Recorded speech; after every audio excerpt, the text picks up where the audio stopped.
একটা বুড়ি আত্মা একটা ছেলের হাত ঠ্যাং বান্ধা হয়, এইটা আমার, এখানে আমি থাকি, তোকে আমি খেয়ে ফেলবো।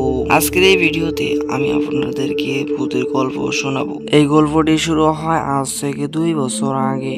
রাতুল নামের একটা চ্যাংড়া সকালে ঘুম থেকে উঠেই বাজারে যায়। বাজারে যাওয়ার উদ্দেশ্য হলো রাতুলের শোয়ার জন্য কোনো খাট নেই, তাই একটা খাট কিনবার জন্য বাজারে যায়।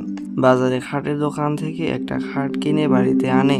বাড়িতে আওয়ার পর ঘুরতে বাইর হয়, ফিরতে রাত হয়। এখন রাতুল খাওয়ার পর শুতে চলে যায়। রাত যখন 12টা বাজে তখন রাতুল একটা স্বপ্ন দেখে। রাতুল ভয়ানক স্বপ্ন শুনতে পায়। রাতুল ভীষণ ভয় খায়। হঠাৎ করে তার ঘুম ভেঙে যায়। তার শরীর যে ঘেমে গেছে। রাতুল সবাইকে ডাক দেয় আর সবাই দেখেছে রাতুল খুব ডরাইছে।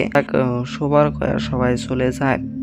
রাতে আর খারাপ স্বপ্ন আহে না, কিন্তু সকালে রাতুল খাটটা বাইরে রেখে দেয়। কিছুক্ষণ পর খাটটা ওখান থেকে গায়েব হয়ে যায়। বিকালে রাতুল বাড়ির বাইরে এই খাট দেখতে পায়। রাতুল প্রথম অবস্থায় তো ভয় খায়, কিন্তু পাশে ভাবে যে আমার সাথে কে এমন করতেছে, আমি তা দেখেই ছাড়বো। রাত হয়, রাতুল শুইতে যায়। সেই রাইতে 12টার সময় একটা বুড়ি তার হাত ঠ্যাং বাঁধে আর গলাও চিপা ধরে। খাটে আগুন ধরে। রাতুল কোনো কথাই বলতে পারে না, রাতুল চিল্লাইতেও পারে না। বুড়িটা কয় যে খাট আমার, আমি এটাই থাকি, তুই যদি আরো এটাই থাকুস তাইলে তোকে আমি খায়া ফেলামু। পরের দিন সকালে রাতুল খাট নিয়ে সেই দোকানদারের কাছে যায়। দোকানদার সব কথা শুনে আর কয়, কয়দিন আগে দোকানদারের মাদারে ডেট হয়েছে, মরার আগে এই খাটটাতে শুয়ে থাকতো।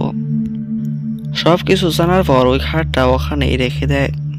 এই গল্পটা আপনাদেরকে আনন্দ দেওয়ার জন্য এই গল্পটা সম্পূর্ণ বানানো হয়েছে। এই গল্পটা অরিজিনাল না।